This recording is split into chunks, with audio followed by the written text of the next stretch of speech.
Avis vascular centre మన దేశంలోనే the best varicose vein hospital.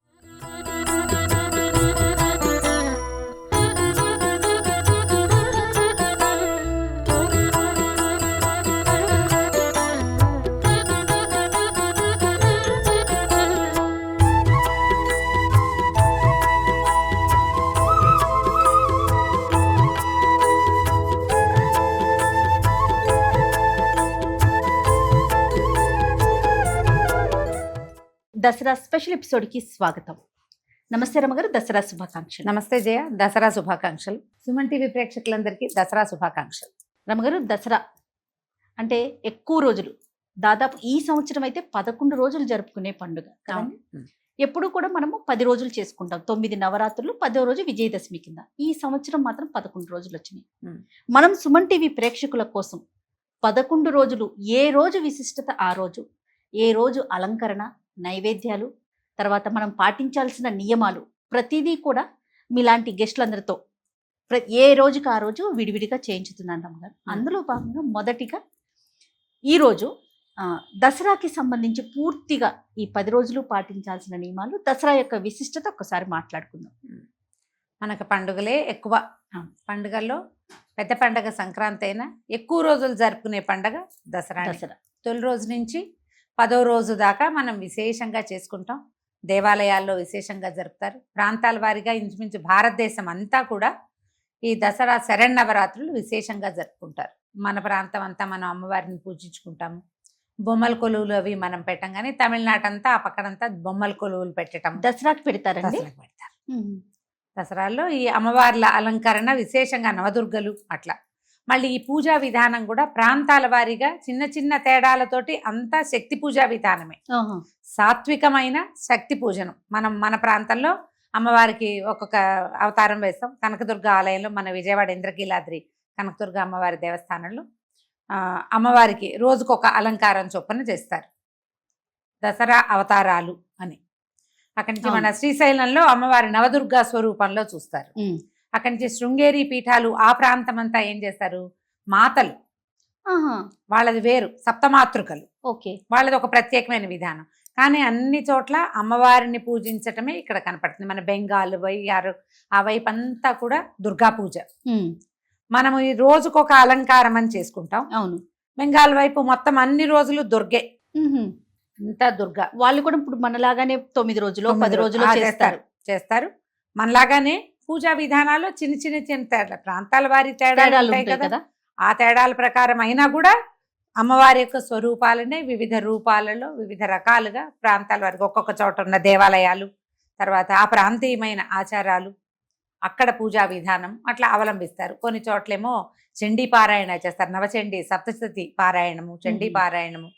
మనమేమో లలితా సహస్రనామం విశేషంగా చదువుకుంటాము. ఇళ్లలో చేసుకుంటున్నా దసరా 10 రోజులు లలితా సహస్రనామ పారాయణ చేసుకుంటాం. ఎంత సులువులో సులువు, తేలికపాటి చిన్నపాటి పూజా విధానమైనా అమ్మవారిది ఏదో ఒక పటం తుడిచి కాస్త బొట్టు పెట్టి రోజు కాస్త ధూపం దీపం నైవేద్యం పెట్టుకుని ఈ 10 రోజులు తేలికపాటి చేసుకుని చివరి 3 రోజులు విశేషంగా చేస్తాం. అవును. 9 రాత్రులు పూజించే విధానం ఒక ప్రత్యేకమైనది. ఈ సంవత్సరము ఒక తిథి ఎక్కువ వచ్చింది. అవును. 10-12 సంవత్సరాలకు ఒక్కసారి ఒక్క తిథి పెరుగుతుంది. ఓహో, మనకి అధిక మాసాలు వస్తాయి కదా జయ. అధిక శ్రావణం, అధిక ఆషాఢం మనకు కనిపిస్తూనే ఉంటాయి కదా. అవును. ఈ మెల్లిగా ఈ తిథులు తిరుగుడులో ఒక 10 ఏళ్లకు ఒకసారి ఇట్లా ఒక తిథి ఎక్కువ వస్తుంది. విజయవాడలో ఏం చేస్తారట, ఈ సంవత్సరము అమ్మవారికి ఒక తిథి ఎక్కువ వచ్చింది కాబట్టి కాత్యాయని స్వరూపం వేస్తారు.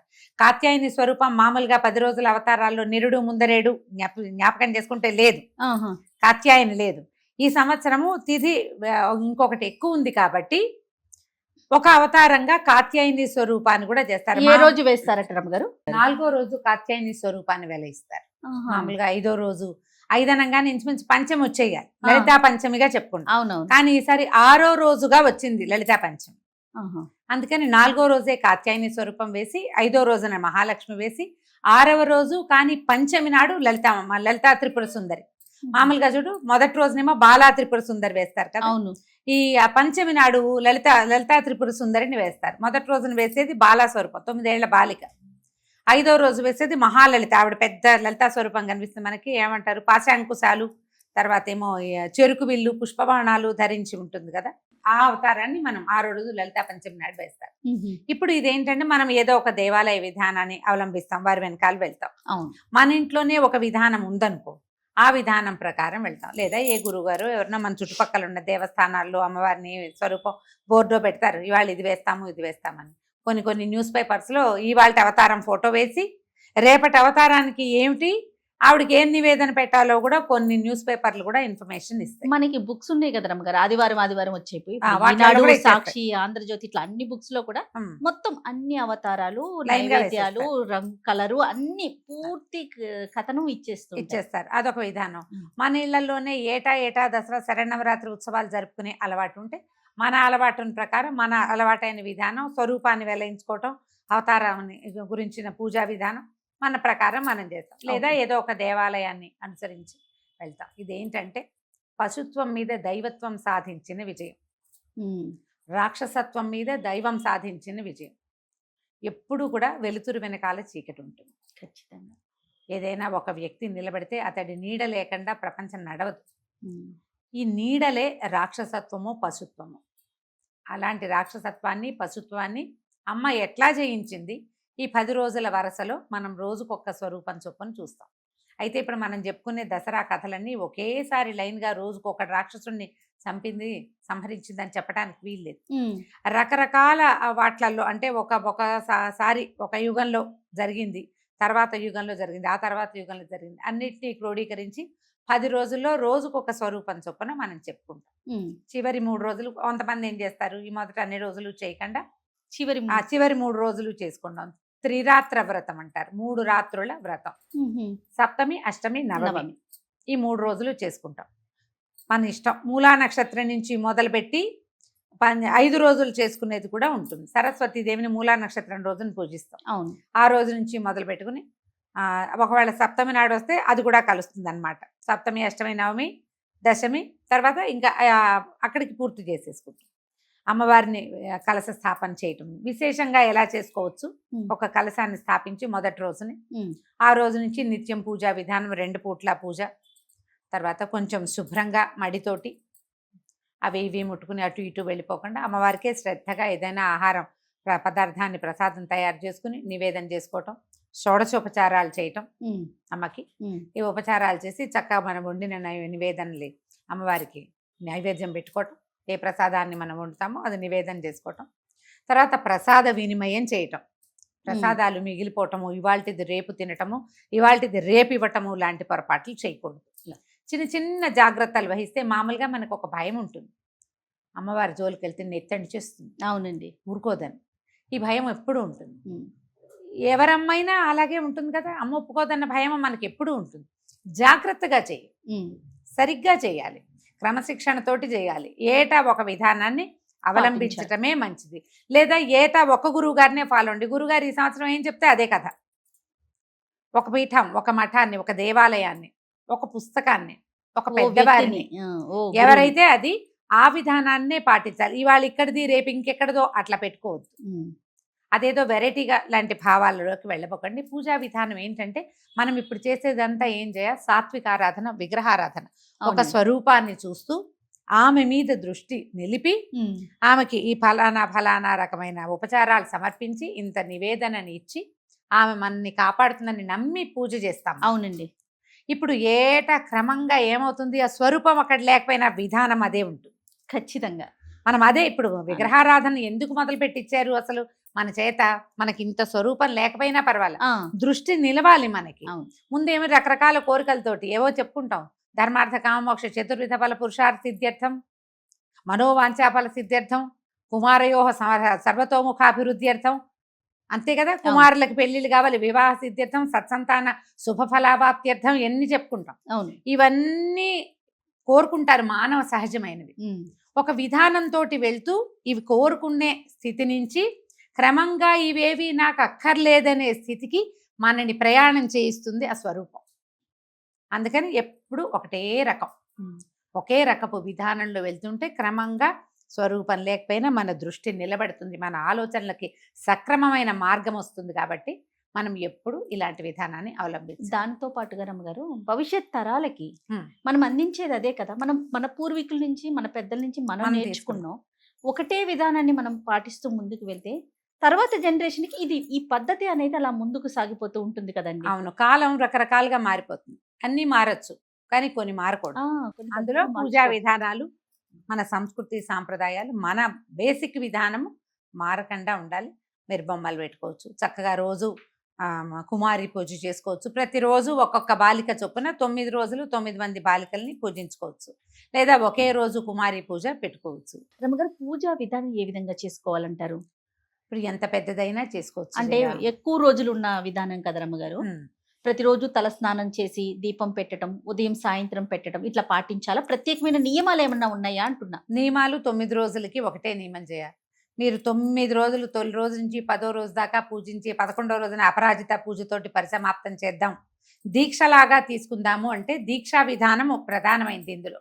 చేయగలిగితే దీక్ష, మీరు ఏ నియమం పెట్టుకుంటే ఆ నియమం ఉల్లంఘించకుండా ఉండండి. ఏది పెట్టుకుంటే అది. మన ఇంట్లో ఉంది, కలసం పెట్టుకుంటాము, రోజు మడిగట్టుకుంటాము, 2 పూట్ల అమ్మవారికి షోడశోపచారాలు చేస్తాము. అమ్మవారు ఆవిడ ఏంటంటే శ్రీచక్ర నగర సామ్రాజ్ఞి, రాజుగారికి రాణిగారికి ఎన్ని జరుపుతామో అన్ని ఉపచారాలు సమర్పిస్తూ, చతుషష్ఠి ఉపచారాలు సమర్పిస్తూ పూజ చేసుకునే విధానం చేయొచ్చు. మేము అవకాశాన్ని బట్టి అఖండం పెట్టుకుంటారు కొన్ని ప్రాంతాల్లో. అఖండం పెడితే ఇది 10 రోజులు అఖండాన్ని సంరక్షించాలి. కలశం పెట్టుకుంటాం, కలశాన్ని సంరక్షించుకోవాలి, 2 పూట్ల పూజ చేసుకోవాలి. ఈ భోజనం అంటే అమ్మవారికి నివేదన చేసిన పదార్థాన్ని వినిమయం చేయాలి. ఎక్కువ మంది మన ఇంట్లో భోజనం చేసే పద్ధతి ఉండాలి, లేదా మన ఇంట్లో నుంచి అన్నం బయటికి వెళ్ళాలి. మీరు కుంకుమార్చన లాంటివి విశేషంగా చేస్తే ఆ విశేషానికి తగినట్టుగా అన్న సమారాధన చేసుకోవాలి. ఇప్పుడు ఎంత గ్రాండ్గా పెద్దదిగా జాగ్రత్తగాను చేయొచ్చు, జాగ్రత్తగా సింపుల్ గాను చేసుకోవచ్చు, మన వెసులుబాటుని బట్టి. ఇప్పుడు అంత పెద్దగా చేయలేమనుకో, రోజువారీ లలిత సహస్రనామమో లేదా ఖడ్గమాలో మీకు ఏది చేత వస్తే అది అమ్మవారి యొక్క నామావళి ఏదో ఒకటి అష్టోత్తరమైనా చెప్పుకోండి. దీపారాధన చేసుకోవటం, అమ్మవారికి పువ్వులు గంధము సమర్పించడం, ధూపం దీపం, ఏదైనా నైవేద్యం. అమ్మవారికి అన్నాహారం చాలా ఇష్టం, ఆమె అన్న ప్రీతి కలిగింది. అందుకని ఏం చేయటము, పాయసము, పులిహోర, పెసరపప్పు వేసిన అన్నము, పూలగము, గుడ అన్నము, పులిహోర, ఏదో ఒకటి కొద్దిగా అంత నివేదన చేయండి. ఈ నివేదనని ఖర్చు పెట్టండి. మనం ఇంట్లోనే ఎక్కువ 5-6 ఉంటే సరిపోతుంది. ఎవరికైనా ప్రసాదంగా పెట్టుకోండి. ఇప్పుడు ఇది కూడా మన వల్ల కాదు, అది చేయలేమనుకో, రోజు ఒక పండో ఫలము నివేదన. మీరు పెద్దదిగా చేసినా చిన్నదిగా చేసినా ఒక బేసిక్ ఏముంటాయి, పెసరపప్పు వేసిన పులగమన్నం అంత కప్పు, తర్వాత అంత పానకం, కొద్దిగా వడపప్పు నివేదన చేస్తే ఏంటంటే అమ్మవారిది ఉగ్రకళ కలిగి ఉంటుంది కాబట్టి ఎంతో కొంత మనం చదివితే ఆమె వేడి పెరుగుతుందని చల్లబరచడం కోసం ఇవి పెడతారు. వీటిని నివేదన చేసుకోవటం, చక్క ప్రసాదం తీర్థం పుచ్చుకోవటం, పొద్దున్నే చేసుకుని చకచకా చేసేసుకోండి. కొంచెం పొద్దున్నే లేవటం. సాధారణ నియమాలు ఏంటంటే ఏకభుక్తము, భూసైనము, బ్రహ్మచర్యము. ఏకభుక్తం అంటే పొద్దుటిపూట ఏదో మీరు ప్రసాదం కనుక పుచ్చుకుంటే పనికొస్తుంది, ఇబ్బంది ఏం లేదు. మనం పొద్దున్న నివేదన పెట్టింది పుచ్చుకోవచ్చు, ప్రసాదం తీసుకుంటే అది ఏకభుక్తం కిందకే వస్తుంది. రాత్రిపూట చుక్కలు చూసాక పూజ చేసేసుకుని రాత్రికి పూర్తిగా వంట చేసుకుని అమ్మవారికి నివేదన చేసుకుని భోజనం చేసేసేయచ్చు. మీరు ఏది పెట్టుకుంటే అది, ఎంత నియమం పెట్టుకుంటే ఆ నియమం ప్రకారం వెళ్ళండి.